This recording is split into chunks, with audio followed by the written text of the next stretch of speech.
اتكلم سريعا في الفيديو دوت ايه سر المشكله بين عبد الحليم حافظ واحمد فؤاد نجم. معلش الفيديو مش هيبقى طويل فاسمعونا لحد الاخر. احمد فؤاد نجم وعبد الحليم حافظ كانوا هما الاثنين وهم صغيرين كانوا في الملجأ مع بعض.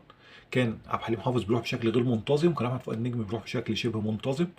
وطبعا كان عبد الحليم حافظ من الاطفال اللي هو عاطفي فبيلم حواليه الاطفال والناس والاطفال كلها بتحبه. واحمد فؤاد نجم زي ما انتم عارفين شخص فيه شويه تهريج او شخصيه صداميه شويه، فكان في بينهم علاقه غير وديه. وجت في فيلم حليم بس من غير اسماء ان في طفل رمى عبد الحليم حافظ من فوق الشجره وعبد الحليم حافظ رجله اتكسرت، هو كان احمد فؤاد نجم. دي حسب الحكايه او الروايه الشائعه يعني، سواء حقيقيه او غير حقيقيه، بس القصه بنسبه كبيره حقيقيه. ودوت خلى ان العلاقه بينهم على طول متوتره حتى بعد ما اشتهروا. الاتنين ما اشتغلوش مع بعض.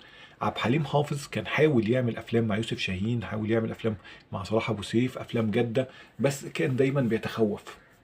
اتعرض عليه فيلم زقاق المدق مع شادية، وكان هو هيعمل الدور البطولة اللي عمله صلاح قابيل، وكان صلاح قابيل هيعمل الدور التاني اللي هو حسن يوسف.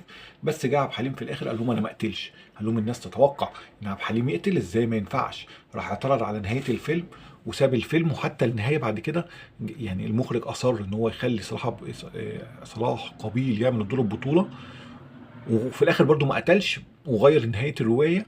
بس اعترض ان عبد الحليم اعترض، يعني ان ليه عبد الحليم، يعني ازاي عبد الحليم يعترض على روايه كاتبها نجيب محفوظ. يوسف شاهين كان في تجربه برضو مع عبد الحليم، كان عايز يعمل فيلم رومانسي ليه ابعاد تاريخيه وابعاد يعني سياسيه بقى والحروب وكده. فبعد ما كتبوا الفيلم يوسف شاهين وعبد الحليم حافظ، راح يوسف شاهين اقتراح ان هو يطلع عبد الحليم في اول الفيلم في مشاهد قليله ان اصدقائه احمد فؤاد نجم والشيخ امام. طبعا عبد الحليم ازاي دول يطلعوا اصدقاء يعني، طبعا اعترض جدا والفيلم باظ. ولان هو كان مدرك ان هو ما بيحبوش بعض، ان هو احمد فؤاد نجم وعبد الحليم حافظ بينهم تاريخ طويل من او مش تاريخ طويل، مشكله في الطفوله وكانت مؤثره عليهم. يوسف شاهين صرح في كذا مره في كذا برنامج ان هو يتمنى ان هو يشتغل مع نجم جماهيري زي عبد الحليم حافظ في وقته، لان دوت هيخلي افلامه تتشاف. وبعد كده برضه كتب تصريح مشابه ان هو يتمنى ان هو يشتغل مع نجم مثلا زي عادل امام، ان الناس ديت لو اشتغلت في افلامه فهتخلي افلامه الناس تشوفها بشكل مختلف وافلامه هتبقى جماهيريه اكتر. بس ما حصلوش طبعا النصيب ان هو اشتغل مع نجوم كبار زي دول. عبد الحليم حافظ عوض خساره احمد فؤاد نجم ان هو ما اشتغلش معاه. يعني سعاد حسني مثلا غنت لاحمد فؤاد نجم، مغنيين كتير في الوقت دوت غنوا لاحمد فؤاد نجم.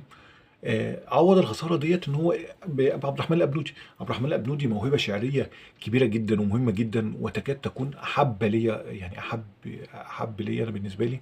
شايف ان عبد الرحمن الابنودي من المواهب الشعريه الاهم في تاريخ مصر، وموهبه حقيقيه، موهبه يعني ليه ملكه في الشعر اللغه العربيه طبعا. وعمل لحليم ورشدي وحتى اغاني التترات لعلي الحجار، عمل له احلى اغاني يعني عدى النهار، مسلسل مساله مبدأ.